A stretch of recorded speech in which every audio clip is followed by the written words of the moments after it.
La médecine de remplacement, c'est-à-dire la transplantation d'organes, est une très vieille histoire, connue depuis l'Antiquité, dans laquelle les Grecs et les Romains avaient imaginé un homme augmenté en remplaçant un organe par celui venant d'un animal. En décembre 1951, sans se concerter, 3 équipes françaises, celle de René Cusse, celle de Marceau Cervelle et celle de Charles de Dubost, vont faire 3 transplantations de 3 hôpitaux différents avec 3 techniques différentes. L'originalité de la technique de René Cusse, c'est l'implantation du greffon rénal dans l'abdomen et pas l'implantation à la cuisse comme le faisaient d'autres équipes chirurgicales. Et les gens pensent qu'on va remettre le rein à l'endroit où il y a les vieux reins. Mais pas du tout. Le père Cusse, ça a été ce truc génial. Il les a mis de l'autre côté, lui.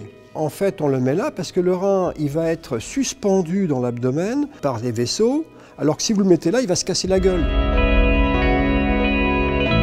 Cusse, il transplante, mais ça va être un échec pratiquement immédiat, 24 heures après. Il ne va pas savoir pourquoi.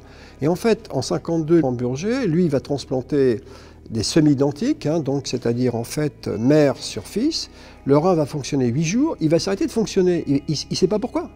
Et en fait, c'est le rejet. Le professeur Jean Dosset, médecin biologiste, va définir donc les règles de l'histocompatibilité pour lesquelles il va avoir le prix Nobel.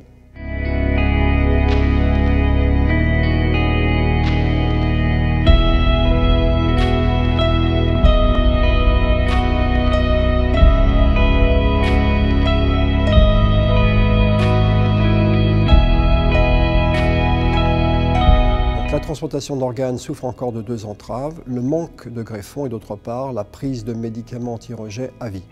C'est pour cela que notre médecine, la médecine de remplacement, évolue vers la médecine régénérative.